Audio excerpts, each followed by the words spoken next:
2. Pembahasan. A. Pengertian pembelajaran Al-Quran Hadis. Kata pembelajaran merupakan perpaduan dari dua aktivitas, yaitu belajar dan mengajar. Aktivitas belajar secara metodologis cenderung lebih dominan pada siswa, sementara cara mengajar secara instruksional dilakukan oleh guru.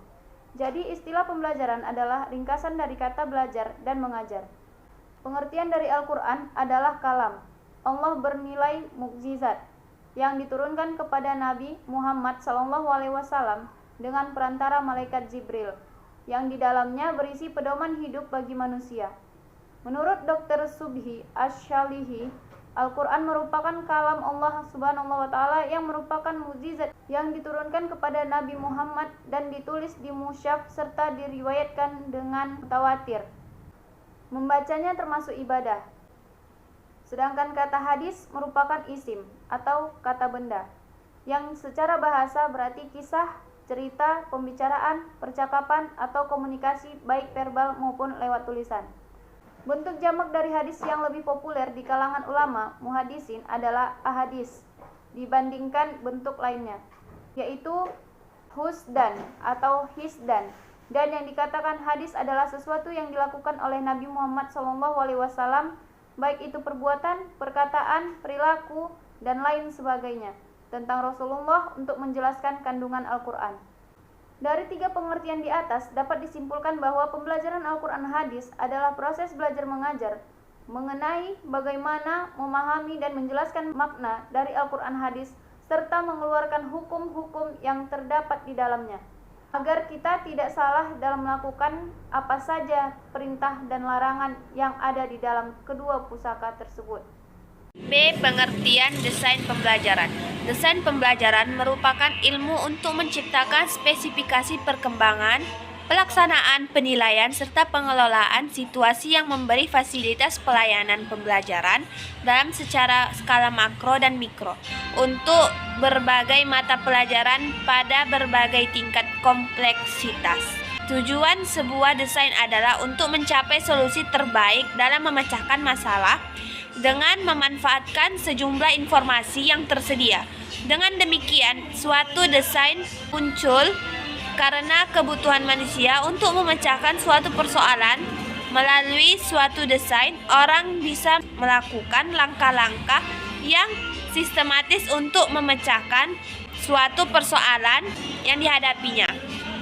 Jenje menjelaskan bahwa desain pembelajaran disusun untuk membentuk proses belajar siswa di mana dalam proses belajar itu memiliki tahapan segera dan tahapan jangka panjang. Menurut Jenje, belajar seseorang dapat dipengaruhi oleh dua faktor, yaitu faktor internal dan faktor eksternal. Faktor internal adalah faktor yang berkaitan dengan kondisi yang dibawa atau datang dari dalam satu individu siswa, seperti kemampuan dasar, gaya belajar seseorang, minat dan bakat, serta kesiapan setiap individu yang belajar. Faktor eksternal adalah faktor yang datang dari luar individu, yaitu berkaitan dengan penyediaan kondisi atau lingkungan yang didesain agar siswa belajar. Desain pembelajaran berkaitan dengan faktor eksternal, yaitu pengaturan lingkungan dan kondisi yang memungkinkan siswa dapat belajar. Menurut Jenje, kondisi internal dapat dibangkitkan oleh pengaturan kondisi eksternal. Gentry yang berpendapat bahwa desain pembelajaran berkenaan dengan proses menentukan tujuan pembelajaran, strategi dan teknik untuk mencapai tujuan. Kedua, kelas 8 silabus pembelajaran, Satuan Pendidikan Madrasah Sanawiyah, mata pembelajaran Al-Quran Hadis, kelas 8 semester ganjil. Kompetensi inti KI1 menghargai dan menghayati ajaran agama yang dianutnya. KI2 menghargai dan menghayati perilaku jujur, disiplin, tanggung jawab, sopan santun, peduli, percaya diri dalam berinteraksi secara efektif dengan lingkungan sosial, dan dalam jangkauan pergaulan dan keberadaannya. KI 3 memahami pengetahuan berdasarkan rasa ingin tahunya tentang ilmu pengetahuan, teknologi, seni budaya terkait fenomena dan kejadian tampak mata. KI 4 mengolah, menalar, dan menyaji dalam ranah konkret dan ranah abstrak terkait dengan pengembangan dari belajarnya di sekolah secara mandiri dan mampu menggunakan metode sesuai kaidah keilmuan. Mata pelajaran Al-Quran Hadis kelas 7 semester ganjil.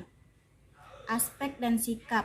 Yang pertama, standar kompetensi lulusan, yaitu memiliki perilaku yang mencerminkan sikap beriman dan bertakwa. Dan yang kedua, kompetensi lulus, kompetensi inti, menerima dan menjalankan ajaran agama yang dianutnya.